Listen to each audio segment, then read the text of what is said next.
Good evening, fellow Toastmaster, Mr. Toastmaster, and guests. There was once a mental health counselor at a psychiatric hospital who was temporarily there, I believe, to cover for someone on maternity leave. Now, perhaps you've visited a psychiatric hospital or had a mental concept of what they were like. I know I have from movies, but it's not the kind of place you would imagine like Six Flags or an amusement park. Perhaps you might think of people rather lower energy, but this counselor came in like this, and he had all kinds of energy, and I really liked it because he was just very energetic and pleasant to be around. And I came in and I said, "Hi, I'm one of the interns. If there's anything you need help with, I'll be happy to help." And he said, "I don't know who you are, but I love you." And I was like, "Oh, I love you too." And the fact that he was a handsome gentleman only supported this. It was really because of his abounding energy. So he dealt with the patients in a very similar fashion. Now, it is my nature to want to communicate with the patients, such as, "Good morning, how are you? Welcome to your day." But instead, given that many of them are detoxing and feeling horrendous, and many of them are depressed and just can't take that kind of energy, I try not to be a charlatan, but I moved myself into another energy plane where I would bring my voice down. And I wouldn't smile like I've got high beams on. And I would lower the volume and just try to, as we were taught, meet them where they are.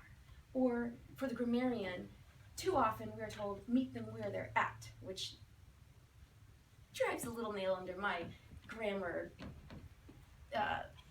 nature. So it seemed that this temporary counselor was not quite as able to bring himself down to this level.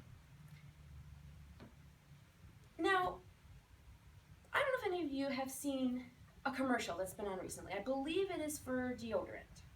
A woman is standing in front of the mirror and practicing asking for a raise.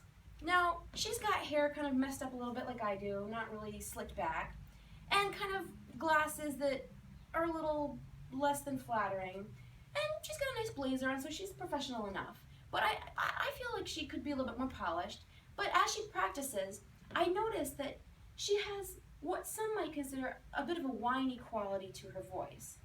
Something to the effect of, "Well, I work really hard too, and he's only been working here for a couple of months, so I think I should be able to get a raise." Now, I think this is a great commercial. I think it teaches girls a wonderful thing, that you should be able to go in and ask for what you want. But maybe this individual would benefit from joining Toastmasters and learning how to use her voice in a more effective, authoritarian, firm, calm, steady way, so that she didn't sound like she was a toddler asking for a Twizzler, but instead like a professional who deserved the thing she was asking for. Now, I don't know if any of you have encountered anybody that you might think was on the level of Eeyore. I know someone that I'm certain has the capability of expressing themselves, but they generally exist in a very low energy kind of way. You can't really get a rise out of them, no matter how funny you are, no matter how much glitter you wear. Whenever you ask them how they are, things are going okay. And after a while of spending time with them, you feel the same way. Things are just okay. What's interesting is the person I'm thinking of, I've witnessed when a relative of theirs was telling stories about their childhood. It's the only time I've ever seen them laugh, and really heartily belly laugh.